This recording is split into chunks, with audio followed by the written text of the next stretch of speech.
შეგიმჩნევია, რომ ზოგჯერ რაღაც მოვლენა უკვე მოხდა და შენ ამას ხვდები გარკვეული დროის შემდეგ? არ ფიქრობ მასზე, უბრალოდ იჭერ ამ შეგრძნებას. ეს სუბიექტური განცდა არ არის, არც ყურადღების გაფანტვა, ასეა სინამდვილეში მოწყობილი აღქმა. თანამედროვე ნეირობიოლოგია საუბრობს მარტივ, მაგრამ უცნაურ მოვლენებზე. ჩვენ არასდროს განვიცდით მომხდარს რეალურ დროში. მომხდარ მოვლენასა და ჩვენს მიერ მის გაცნობიერებას შორის ყოველთვის არის შეფერხება, საშუალოდ 1 წამი, ზოგჯერ მეტიც. ანუ იმ მომენტში, როდესაც გონია, რომ რაღაც კონკრეტული მოვლენა ახლა ხდება, სინამდვილეში ის უკვე მოხდა. შენ არ ცხოვრობ აწმყოში, არამედ ხარ ახლო წარსულში. ეს არ არის სისტემის შეცდომა, ეს მისი მუშაობის ერთადერთი ვარიანტია. ტვინს მყისიერად არ გადაეცემა სიგნალები თვალებიდან, ყურებიდან, სხეულიდან, მას დრო სჭირდება, მაგრამ ტვინი მათ არ გასცემს ცალ-ცალკე პირდაპირი ნაკადის მსგავსად. ის ელოდება, აგროვებს მონაცემებს, აერთიანებს სურათს და მხოლოდ ამის შემდეგ გაჩვენებს შედეგს, რომელსაც უწოდებ ახლას. ეს ასე რომ არ იყოს, სამყაროში ქაოსი იქნებოდა, ციმციმი, გაწყვეტილი ხმები, უხერხულობა, არანაირი მთლიანობა. სწორედ ამიტომ ტვინი აკეთებს მოვლენების მონტაჟს. ის ასწორებს, აწესრიგებს, დაასრულებს ხატვას და ქმნის უწყვეტი რეალობის განცდას. შენ ვერ ხედავ რეალურ მომენტს, შენ ხედავ მხოლოდ იმ ფრაგმენტებს, რომელსაც ტვინი ჩათვლის შენთვის კომფორტულ ვერსიად. აქედან იქმნება ილუზია, თითქოს ყველაფერი პირდაპირ ხდება. თითქოს ცნობიერება მოვლენების ცენტრშია, მაგრამ სინამდვილეში ეს ხდება ცოტა მოგვიანებით. და აქ ჩნდება უცნაური გრძნობა, რომელიც ბევრმა იცის, მაგრამ იშვიათად შეუძლიათ მისი ახსნა. განცდა იმისა, რომ ცხოვრება უფრო ადრე ხდება, ვიდრე გგონია, რომ შენს ტვინში თავიდან ხდება მოძრაობა, მოქმედება, რეაქცია, შეგრძნებები და უკვე მის მერე ფიქრი, მე ეს შევნიშნე. ეს არ არის ფილოსოფია. ეს არის ნერვული სისტემის საბაზისო თვისება. ჩვენ მივეჩვიეთ იმის ფიქრს, რომ ცნობიერება ხომალდის კაპიტანია, რომელიც ყველაფერს ხედავს, წყვეტს და აკონტროლებს. მაგრამ ფაქტები სხვა რამეზე მეტყველებს. იმაზე, რომ ცნობიერება მანევრის მერე მოდის და მერე ხსნის მომხდარს. აქედან გამომდინარე ჩნდება მთავარი კითხვა, რომელიც ცვლის ყველაფერს. თუ შენ ყოველთვის აცნობიერებ მომხდარს ცოტა მოგვიანებით, მაშინ რას ნიშნავს აწმყოში ყოფნა? და სად ხდება სინამდვილეში ცხოვრება? ის ხდება ფიქრებში თუ უფრო ადრე? თუ ცნობიერება მოდის ცოტა მოგვიანებით, ჩნდება ბუნებრივი კითხვა, როგორ არის საერთოდ შესაძლებელი მოქმედება? როგორ იჭერ მაგალითად ბურთს? რამდენად მკვეთრად ამუხრუჭებ? როგორ ახდენ ხელის მოძრაობას? თუ ყოველთვის აგვიანებ, უბრალოდ ვერ მოასწრებ ცხოვრებას. და აქ ისახება მთავარი მომენტი, რაზეც პირდაპირ იშვიათად საუბრობენ. შენ არ რეაგირებ სამყაროზე, შენ წინასწარ მეტყოლებ მას. ტვინი არ ელოდება, სანამ მოვლენა სრულად მოხდება. ის მუდმივად ქმნის მოდელს იმისა, თუ რა უნდა მოხდეს მომდევნო წამს. და სწორედ ეს მოდელია, რომელსაც რეალობად აღიქვამ. რასაც ახლა ხედავ, ეს არ არის სამყარო, რომელიც სინამდვილეშია.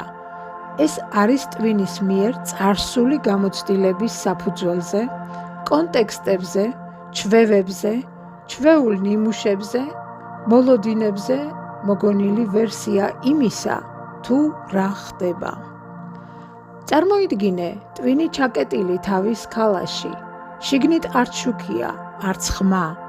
არც სურათები, მხოლოდ ელექტროსიგნალებია, იმპულსები, რხევები და ამ სიგნალებით უნდა გამოიცნოს, რა არის გარეთ, რა ხდება და რა უნდა გააკეთოს შემდგომ. ამიტომ აღქმა არ არის რეალობის დანახვა, ეს სავარაუდო გააზრებაა. ტვინი გაჩვენებს შედეგს ისე, როგორც თვლის საჭიროდ. უმრავლეს შემთხვევაში იმდენად ზუსტ ვარაუდს გთავაზობს, რომ ვერც კი ხვდები, რომ ეს მხოლოდ მისი ვარაუდი იყო. შენ დადიხარ, ლაპარაკობ, მანქანით მოძრაობ და ყველაფერი ცოცხალი და უწყვეტი გგონია, მაგრამ სინამდვილეში შენ მუდმივად ცხოვრობ სამყაროს პროგნოზირებულ ვერსიაში. მაგალითად, ავიღოთ სპორტი, ჩოგბურთი. ჩოგბურთელი ზუსტად იღებს ბურთს, რადგან მისმა ტვინმა იცოდა მიმართულება, რადგან ის უკვე მომხდარი იყო. ასევე ხდება ჩვეულებრივ ცხოვრებაშიც. შენ მანამდე იწყებ ლაპარაკს, სანამ გააცნობიერებ, რა უნდა თქვა. შენ რეაგირებ ადამიანის სახეზე მანამ, სანამ მის ემოციას დაინახავდი. შენ ბრუნდები, ამუხრუჭებ, იღიმები მანამ, სანამ აზრი გაჩნდება, მე გადავწყვიტე. და როდესაც პროგნოზი არ ემთხვევა, შენ ამას მაშინვე გრძნობ. გაოცება, შიში, დაბნეულობა, ეს ემოციები არ არის როგორც ასეთი. ეს სიგნალია, მოდელი ჩაიშალა. ტვინი ელოდებოდა ერთ რამეს, მაგრამ სხვა რამ მოხდა და ის სასწრაფოდ აღადგენს სურათს. სწორედ ამიტომ აღქმა არ არის პასიური დაკვირვება, არამედ ის არის უწყვეტი, აქტიური შენება, მოვლენების. შენ არ უყურებ სამყაროს, შენ მუდმივად გამოიცნობ თუ რა ხდება მასში. აქ ჩნდება კიდევ ერთი დახვეწილი კითხვა.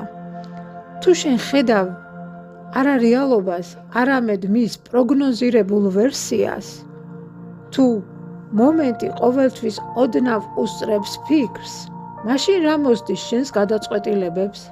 მართალია რომ ირჩევ, თუ არჩევანის მოგვიანებით მოდის? თუ აღქმები დაგვიანებით გროვდება და თუ ტვინი მუდმივად ვარაუდობს მომხდარს, მაშინ რა მოსდის ჩვენს გადაწყვეტილებებს? ჩვენ შეჩვეულები ვართ, რომ თითქოს თავიდან ვფიქრობთ და მერე მოქმედებთ, მაგრამ ტვინის კვლევა აჩვენებს განსხვავებულ თანმიმდევრობას.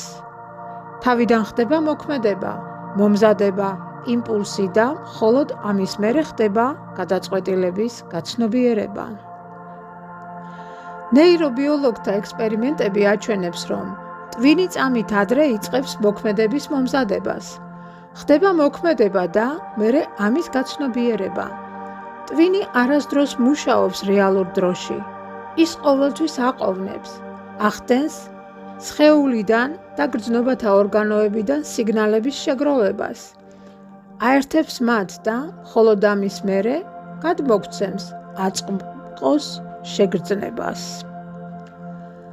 და როდესაც ამ მომენტში რეალურად განვიცდით, ეს არის შეგროვილი და აწყობილი ახლოწარსულიდან ვერსია. ეს არ არის გაუმართავობა, ეს არის ერთადერთი გზა, რომლითაც ცნობიერება შეძლებს არსებობას. ცნობიერება არ იწყებს მოქმედებას, ის უბრალოდ აფიქსირებს მას, როგორც კომენტატორი მატჩის მიმდინარეობისას მოთამაშის მიერ გაკეთებული პასის შესახებ. ეს არ ნიშნავს, რომ რობოტი ხარ და არც იმას, რომ ყველაფერი წინასწარ განსაზღვრულია. ეს ნიშნავს იმას, რომ რაც შენ გგონია თითქოს ახლა გადაწყვიტე, ის უკვე წარსული ისტორიაა. გგონია, რომ ხარ ავტორი, რადგან მოთხრობა დამაჯერებულად, მიზანმიმართულად, ლოგიკურად ჟღერს. ჰგავს სინამდვილეს, მაგრამ თუ ყურადღებით მოусმენ და კარგად დააკვირდები, შეიძლება რაღაც უცნაური მომენტებით შეამჩნიო. შენ თქვი რაღაც, მაგრამ მერე მიხვდი, რაც თქვი და რატომ. შემოbrunდი და შემდეგ გააცნობიერე ამის ახსნა. ჯერ მოახდინე რეაგირება და შემდეგ გაჩნდა აზრი. აზრების შერჩევა არ ხდება წინასწარ, ისინი წარმოიშობა. ემოციები არ ირჩევა, ისინი ხდება. რეაქციები ტვინის ღრმა ფენებში ფორმირდება, სადაც სიჩქარე უფრო მნიშვნელოვანია, ვიდრე გაცნობიერება. ბევრი ადამიანი გრძნობს, რომ თითქოს დღეს თავისი ცხოვრობს ავტოპილოტზე, ჩვევებით, განმეორებებით. ცნობიერება არ აკონტროლებს პროცესს. ის აკვირდება, განმარტავს და აკავშირებს მოვლენებს ისტორიასთან. და აქ წარმოიქმნება პარადოქსი. თუ ცნობიერება არ არის მეთაური, არამედ მთხრობელი, ეს ნიშნავს, რომ თავისუფლება არ არსებობს. ან ის არ არის იქ, სადაც ჩვენ შეჩვეული ვართ მის ძიებას. თავისუფლება არ არის მე გადავწყვიტეს მომენტში, არამედ მანამდე, არა ფიქრებში, არამედ სივრცეში, საიდანაც ფიქრი წარმოიქმნება. როდესაც ყურადღება წყვეტს ავტომატურ რეაქციასთან შერწყმას, როდესაც გაჩნდება პაუზა, სიჩუმე, შენიშვნა, არა კონტროლი, არა ძალისხმევა, არამედ მკაფიო ხედვა. შენ არ აკონტროლებ ყველა მოძრაობას, მაგრამ შენ შეგიძლია გააცნობიერო ეს ყველაფერი და აღარ იყო ბრმა მოგზაური. ამის შემდეგ ხდება დახვეწილი ცვლილება. ცნობიერება აღარ მისდევს ცხოვრების ტემპს. ის იწყებს მასთან ახლოს ყოფნას არა როგორც ავტორი, არამედ როგორც ყოფნა. შენ არ გაგვიანდება რეალობაში, აგვიანებს გონება, ამიტომაც ხანდახან გეჩვენება თითქოს ცხოვრება ქრება. რატომ არ გაქვს დრო ყოფნისთვის? ყველაფერი, ჩვევები, განმეორებები, რატომ გადავიდა ავტოპილოტზე? რეალობა პირველ რიგში ხდება სხეულთან, სუნთქვასთან, შეგრძნებებთან, მიკრორეაქციებთან ერთად და შემდეგ მოსდევს გონება, რომელიც აკეთებს თავის საქმეს, განმარტავს, არედაქტირებს, ასრულებს, უწოდებს მას ჩემს გადაწყვეტილებას, ჩემს აზრს, ჩემი კონტროლის ქვეშ და ასე შემდეგ. და თუ გონებით ცხოვრებას შეეცდები, ყოველთვის იქნები მადევარის პოზიციაში, თითქოს ცხოვრებას უყურებ შეფერხებით. ამიტომაა, რომ ვერ ვსწავლობთ სწორად ფიქრს და ვერ ვაშენებთ ახალ ლამაზ კონსტრუქციას. ამიტომ ბრუნდებით იქ, სადაც რეალობა ფიქრის წინ ჩნდება, გაცნობიერების გარეშე. ჩვენ ვავარჯიშებთ არა ინტელექტს, არამედ ყოფნის წერტილს. საჭიროა რეალური ცხოვრების შემჩნევა მანამ, სანამ ტვინი თავის სცენარებს შემოგთავაზებს, ანუ ყოფნა მომენტში. აქ და ახლა, ყოველგვარი ფიქრის გარეშე. ყურადღების გადმოტანა დაგვიანებული კომენტატორის პოზიციიდან ცოცხალ შეგრძნებებში. რადგან მე აქ ვარ, ყოველთვის ხორციელია. ის არის სუნთქვა, ის არის ყოველთვის სივრცე, პირველი ფენა, სადაც რეალობა უკვე არსებობს. და როდესაც იწყებ იქ დაბრუნებას, ისევ და ისევ ავტოპილოტი სიმძლავრეს კარგავს არა იმიტომ, რომ შენ იგი დაამარცხე, არამედ იმიტომ, რომ გახდი დამკვირვებელი ყოველგვარი ფიქრების, ზედმეტი ემოციების, არასწორი რეაგირებისა და ახსნა განმარტებების გარეშე. რეალობა აქ არის და შენც აქ ხარ. უბრალოდ გონება აგვიანებს. გააცნობიერე ეს ყველაფერი და მართე სამყარო. გისურვებ უსაზღრო ბედნიერებას. ძვირფასო, გამოიწერე არხი, მოიწონე ვიდეო და გააზიარე. მოდით ერთად გავავრცელოთ სინათლე და სიყვარული დედამიწაზე.